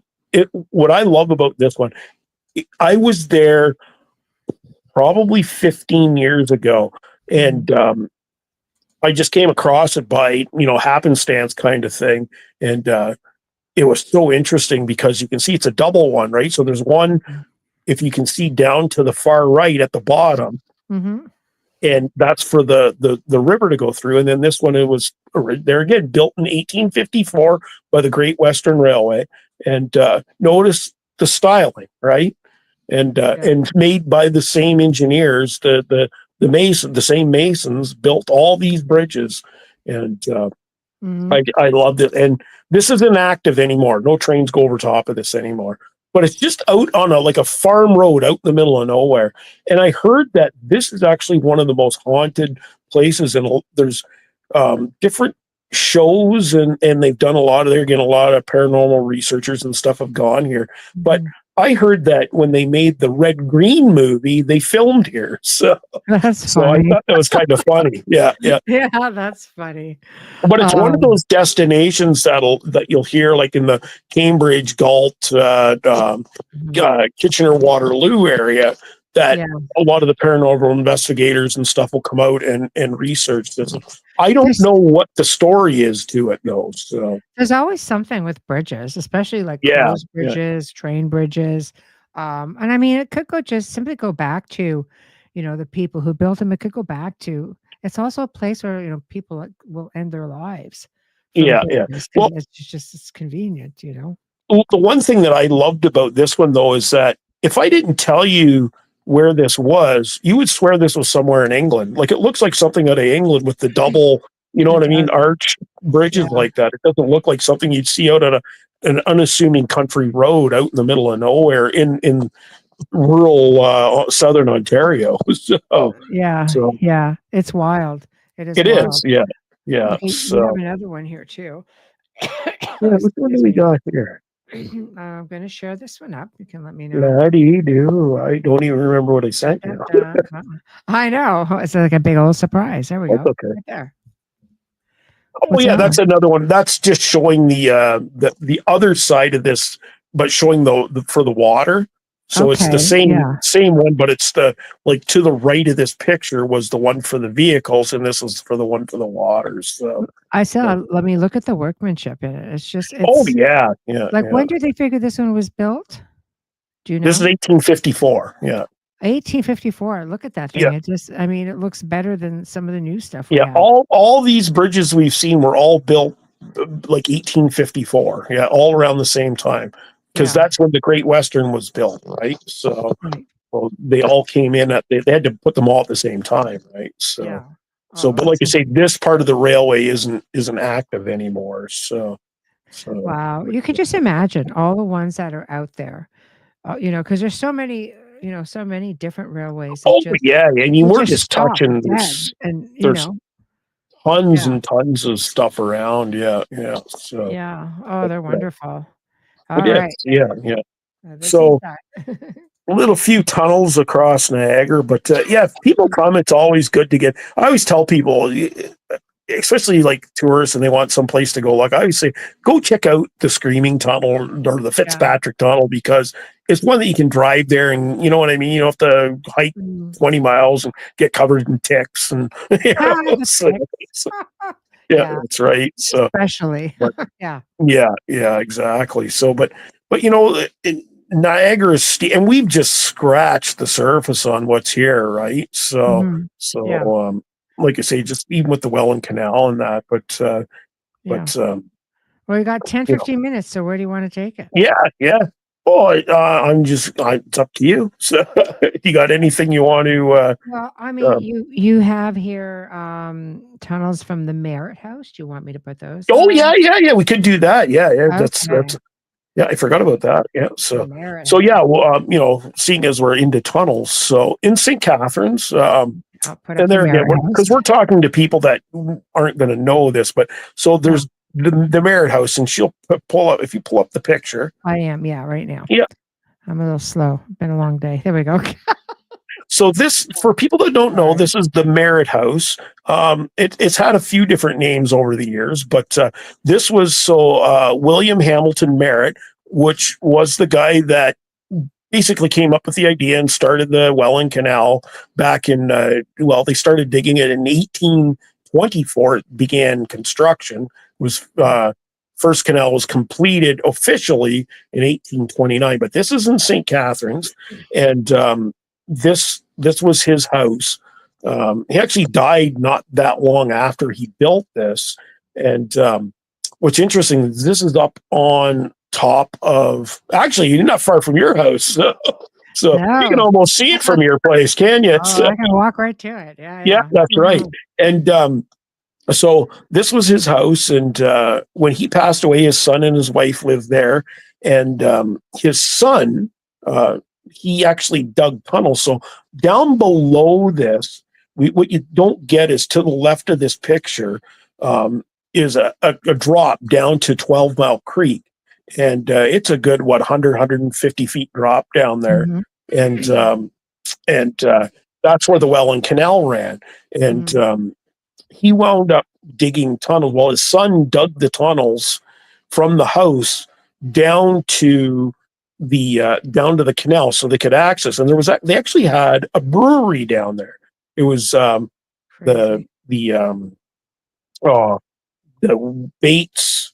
It's going to come to me in a minute. So but there was a brewery down there. What's that? No, I'm listening. Oh, did I lose you? Nope, I'm here. Oh yeah. Oh, Taylor and Bates Brewery, and it was down below. There was a shipyard down there, but they built these tunnels for access to get up and down without having to climb up this 150-foot cliff. But what wound up happening too is they started digging tunnels. So there was a hospital not too far from here, and it's believed that tunnels went out to the hospital, and then they actually dug. So just behind this house, there's a coach house there, and there was tunnels that went. They know that those are there for sure out to the coach house. The coach house is actually still there. This house was built, and it's going to come to me again in 1850s, but there was a house here before it. It was a smaller place, and then they built this. So very haunted. Just saying. Yeah, very haunted. A lot of that whole area, right? So this has tons of ghost stories with it. And a couple of years ago, I might have a picture there if you might show what it looks like where the tunnels are. Yes, I've got it. 1 second. Yeah. Okay. So we did a tour here back before COVID days. They used to run tours there. And, Wayne used to do the ghost tours there for the city. Oh, did he? Yeah. So so we did the tour and got to go down into the basement. So here's the basement, and now a lot of people think the tunnels are behind that door, but they're actually not. They're down below. So see how there's like a wood flooring there? Yes. I was told that the tunnel is actually underneath that flooring, but somebody else told me it's actually over by the staircase that comes down here. So, but it's actually below this, right? So, but it's kind of neat because this is this is in the basement of that building. Of course, you can see the old stone foundation, and I have to tell you though, I have worked in a lot of old homes which were owned by prestigious men, who would belong to like societies such as the Freemasons yeah, and such, and they always had tunnels that went out right, because they right. wanted to go out privately, quietly, and some of these tunnels would just crisscross around. Oh Like yeah, yeah. Well, that's what they spot. believe here. There's St. Catherine's Yeah. had all kinds of. They found like when they the old hospital there, not too far from you guys, when they just Again. brought that down, they found old tunnels there. They found a swimming pool in the basement of Crazy. the hospital. Yeah, but there was tunnels there, and Yeah. when they built the new Burgoyne Bridge a few years back, they actually uncovered the one tunnel that went down, and they came Crazy. across it as they were building the base for the Burgoyne Bridge. Yeah. So in this house here, are the tunnels still intact? Do you know? Or No, are they, no, so they're buried. yeah, as far as we know, the tunnels. The only tunnel that might be intact is the one that goes from here to the coach house, because it's really only about 30, 20, 30 feet out to it. So that might still be intact, but I'm pretty sure all the other ones were rather filled in or they've collapsed by now. They know the one that went down there was collapsed or filled in. So, but there are other tunnels that might be, like, people say they've seen them and stuff, right? So, so there was a bit of a rumor that went around for a while that these tunnels were used during the for the Underground Railway, but there's actually there is no evidence of that. But then again, if you think about it, there might not in the water. Well, not only that, but people say, well, there's no evidence of it, and there's no written evidence, there's no documentation. But the one thing that, as they say, sometimes myth and legends grow from a base of reality. But here's the one thing I always contest with that. If you're trying to hide people and you don't want anybody to know what you're doing, you don't write about it and you don't document it. You keep it secret, right?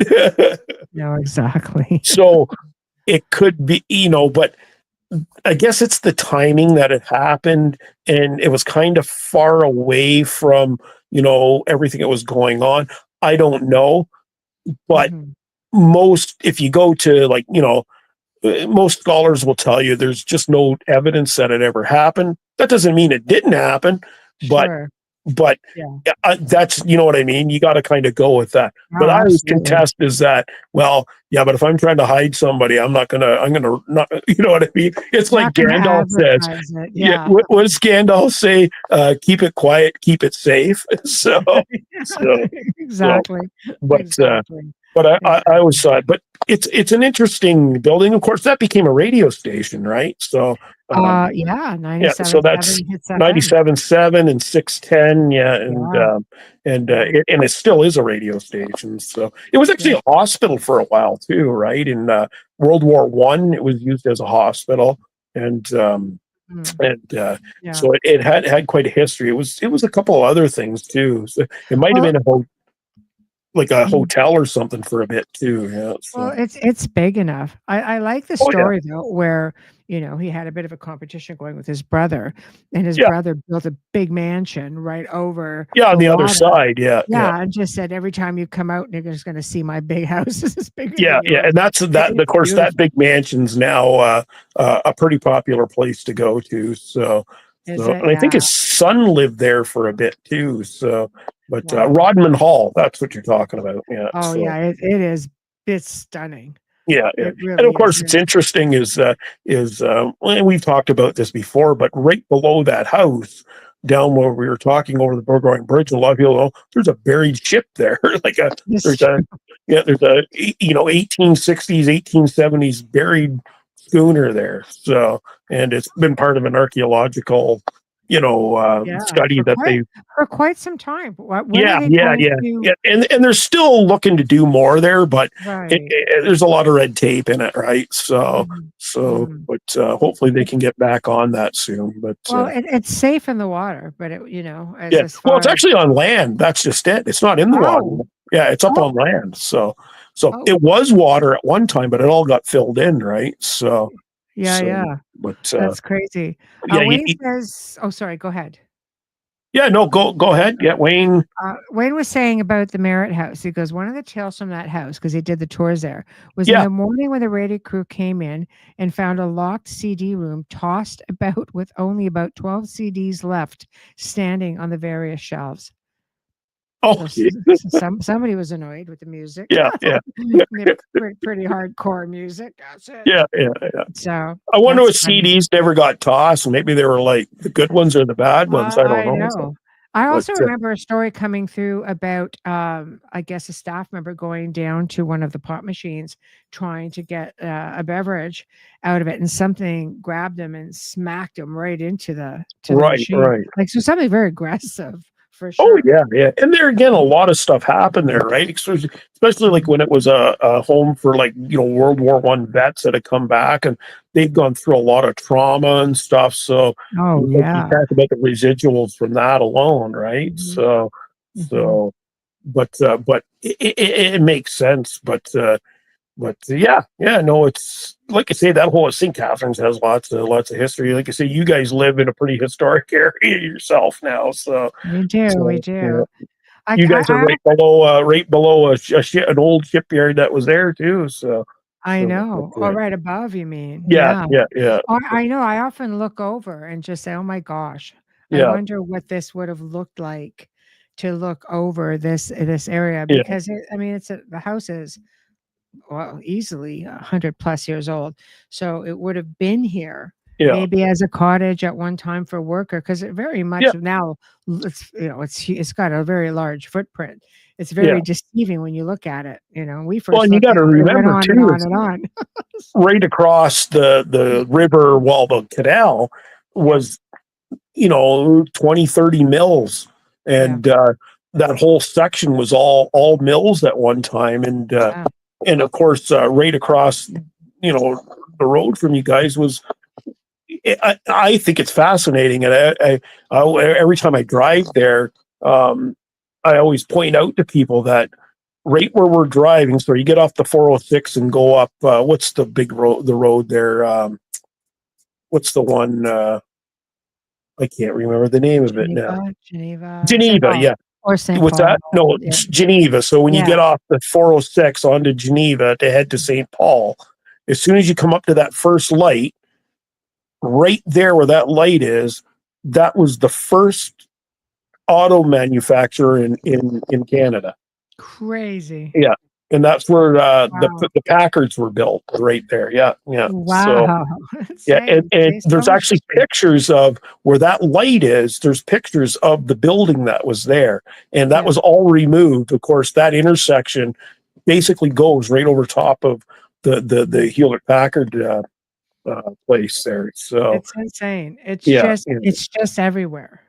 yeah. Oh yeah, yeah, Insane. yeah. It's And all the everywhere. mills and the raceways that used to be, Yeah. in that whole area. So, Yeah. but it would have been amazing that at one time you could have sat at your place, looked out the window, and watched a tall ship go by. So you would have seen the sails going I by. know. I'm Well, not the just sails, here. but I'm the here in the mast wrong ship. era. Yeah, I yeah, know. that's right. I So, know. No, it's true. but It is. It's really truly beautiful, oh and yeah, yeah, just so grateful. To be here and just to still watch it all oh yeah, unfold. yeah, It's that's right. still Yeah. all unfolding all the way around, and everywhere you go, you can see traces of the first canal, the second Oh canal, yeah, yeah, yeah, and of course, the main canal now, which is just yeah. a I mean, it's a technology marvel. Oh yeah, yeah. It is. It is. Yeah, and it's pretty neat that to think that there was 4 different canals here at one Yeah, time. So yeah, so all different yeah. iterations of it. And as the ships got bigger, they had to build the canals bigger, right? So, They did. but They did. It's just but incredible. Yeah. So, yeah, anyway, no, I mean, I had a great talk. We still got a couple minutes left, or what's the We deal? have, Or- yeah. Well, I can give you as many minutes as you oh, want. Yeah. so, Oh, so, yeah. but Yeah. like I say, there's so much you could get into.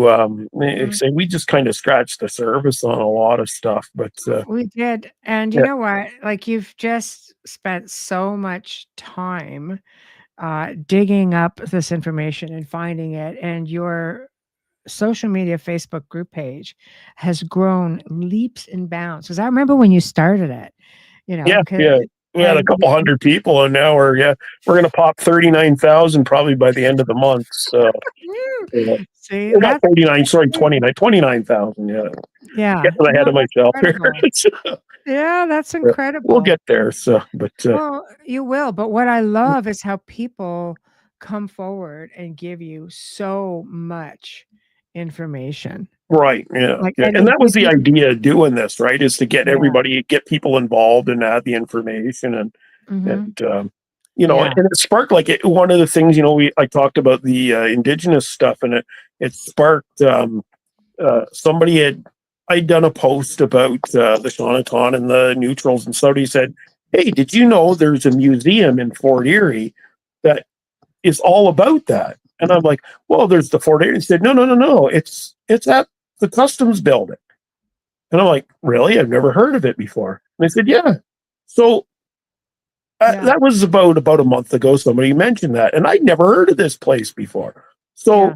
we went out on the weekend, or no, it's not the weekend. A couple of days ago, me and my buddy there, John Crum, and he's the one that, if you ever watch our videos, he plays the piano. He's the Yes. piano player. Yes. And we got Jim Hutchinson along. We got the pilot, the piano player, and they call me the professor. So, the three P's, right? That's So cool. That's and cool. and so this person told me about this. So then we wound up going a couple days ago, and we found it. And Yeah. but it's hidden. And what an amazing little gallery! It's Yeah. called the. I'll see the Mimsaway something. I Yeah. can't even say it. Gallery, and Yeah. you look it up. It's on my. I got it on my page, but. Mhm. Mhm. A lot of the artifacts that they discovered in and around Fort Erie are on display there. They got artifacts going back, 10,000 years, and some great stuff there. Great little museum, but that came from somebody, you know what I mean? And so I posted about it actually this morning. And you know how many people came on and said, "We never even knew this existed." like it's It's pretty funny. incredible. And what's even funnier is that when we went there, so we couldn't find it at first. So we stopped in and went in to talk to the customs office because you figure they're going to know. So we went in and talked to customs, and the guy come over and he goes, "What do you?" He looked at us like we just walked off the planet Mars. He's like, "There's nothing like that here." He said, "Yeah," and I'm showing him pictures of it.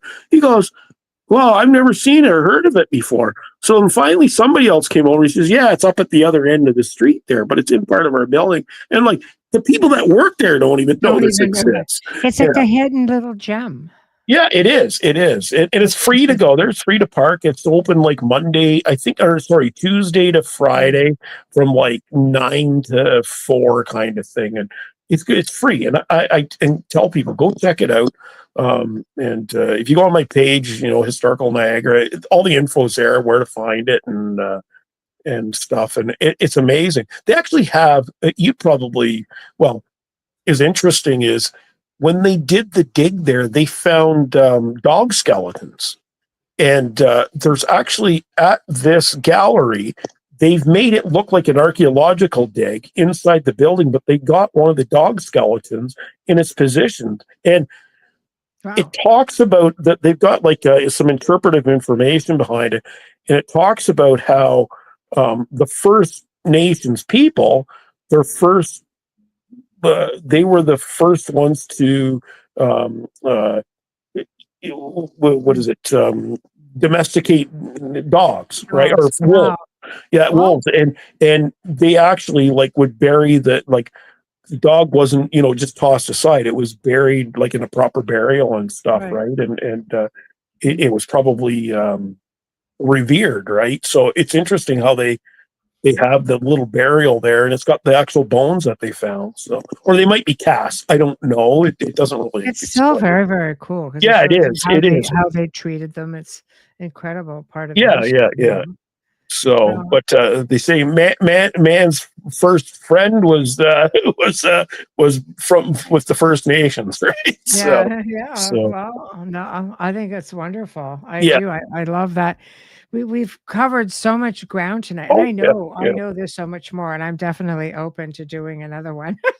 Oh yeah, for Another sure. show anytime, maybe in the fall when you Yeah. have the summer to investigate a whole Oh pile yeah, more. we're so busy. I got a big show coming up this weekend, 3-day show in Sherkston at the Antique Power Association. So I'm going to have, I'll say it real quick there. A couple years ago, I had a gentleman in his late 90s gifted me before he passed away, and then he passed away, gifted me over 6,000 artifacts that came from a museum collection. They were actually all going to be sitting in a basement somewhere, and they wound up. I became the steward of them, and some of them were donated to a few places, but I got permission to look after them and take them on tour. So I take them to shows and to my talks and get the information out there. And of course, there's Indigenous artifacts. There's Ward 1812. There's other stuff there too, but I think it's great because it gets it out in the public. Unfortunately, and Michelle knows this as well, a lot of these collections that, people find or whatever, go to these museums, never see the light of day again.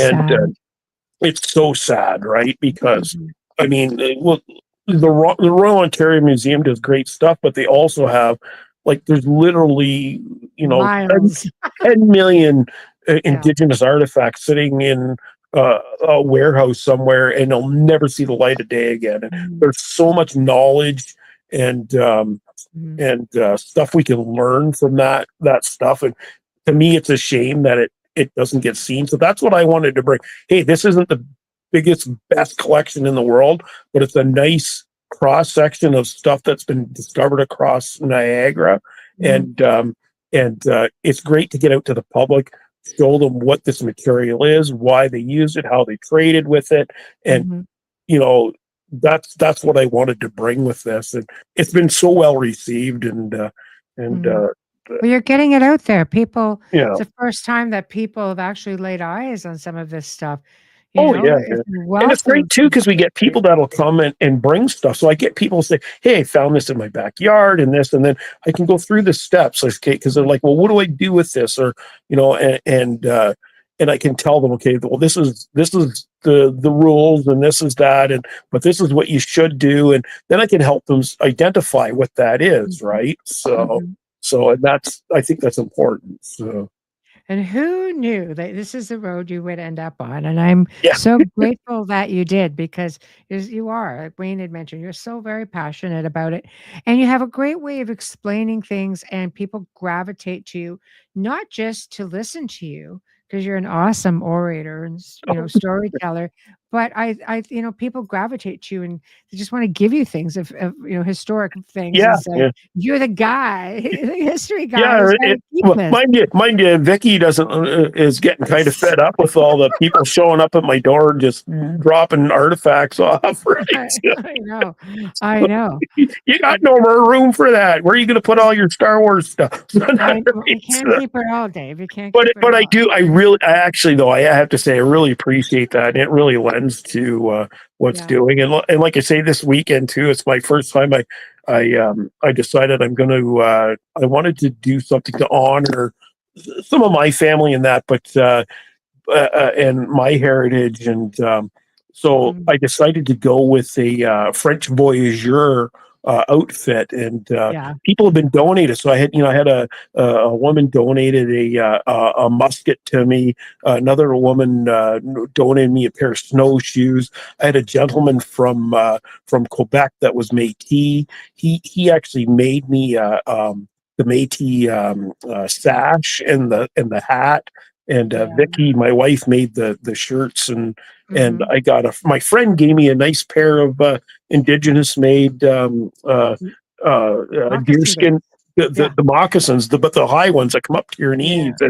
and so it's putting it all together. And I thought that would be a great way to Introduce display it. the artifacts, and because Yeah. it's part of the culture and stuff, and of course the Métis and the Indigenous and the French Canadians, and that played such a big part in the 16 and 1700s across all of Canada. So I It thought it was did. a great way to sort of It do that, is. and it's all been stuff people have given to me. So It is. It good. is Yeah. awesome. It is awesome. And I think, couldn't be a better guy. Well, I So got the beard seriously. for it. I'm not I Although with know. my red hat, everybody says with the red hat and my green shirt, I look like a garden gnome. So, Well, you might, but we don't want to do that. but that's okay. So, No. garden gnomes are supposed to be lucky, right? So, or I something. I guess don't know. so. So, Depends on the perspective.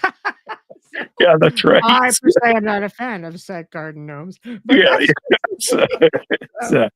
but that's okay. So, But thank you so oh, much very welcome. for Yeah, coming we'll do by. this again. Yeah. So, I would love to. Let's look at some time in the fall when you've had the yeah. summer to research and such, and I would love to have Yeah, you on. maybe the next time you see me, my beard will be a little whiter, though. You might, and we might be able to advertise that whole thing That's right. too. Yeah, All that'll right. be November. Yeah. Do it. So, Oh, well, you know what? We'll do it for November, right in the yeah, beginning. good.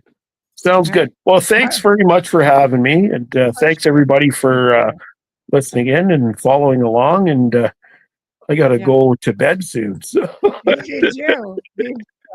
All right, my friend. way Thank past it. I'm on toddler hours, right? So I'm you. usually in bed like 3 hours ago. So, well, I had to do my Uh-oh. dialysis today. So that's the one thing Right. we never talked about, but we'll talk about that another time. So I have, Yeah. for people that don't know, I have complete kidney failures. So I have to Yeah. do dialysis 3 to 4 times a week just to keep alive. But And he's still getting out there and yeah, getting I'm all still of trying to, doing this stuff at least keeps me kind of going because, as you know, I can't do, I used to drive truck for 30 years and Yeah. I can't do that anymore. Right. So, Yeah. No, but, absolutely. But this is your calling, I think. well, thank you. So Yeah. So, all right. Well, appreciate it. Well, we'll talk again. we will, because I'll be So, in touch with you because I'm already booking that far. So, there you go. all right. Sounds good. Thanks, Thank- Michelle. Yeah. You're Thanks, welcome. everybody. Bye. Good night. Bye-bye. Well, that definitely was another fantastic show. He's just so interesting to talk to, and he's super interesting when you can see him live and go in and see the artifacts and such. It's just an amazing collection, and he's a wealth of information. So anyway, thank you guys all for tuning in. So grateful to have you in chat. We've had quite a few people in and a lot of people from X. So thank you guys. You can always comment. We can see it all and we appreciate you all so very much. Tomorrow night, I am joined by another very good friend, John Semple. I think you guys would have seen him on with Jack Roth probably a couple months back, a few weeks ago. And we decided we were going to kind of go back in time a little bit and talk about the sky people and sky ships and the similarities between all of these ancient cultures throughout the world. Just really amazing stuff. And we thought, you know what? Let's just do it. So, also, I just want to put out there for Beyond the Outer Realm next Tuesday, Carol Ann Idarola joins me again for another uncensored talk with a whole bunch of new topics. It's just going to go in crazy places. It always does. So anyway, you're not going to want to miss that. So big thank you to, first off, our special guest and dear friend, Dave Bennison, and all of you guys in the chat room. Again, appreciate you so very much. Big thank you to Folgers Coffee for being a part of our journey for the last few years. Big thank you to Justin Snicker and Steve McGinnis. Big thank you, United Public Radio, UFO Paranormal Radio, 105.3, 107.7. And that's all for tonight, folks. We'll see you tomorrow. And good night.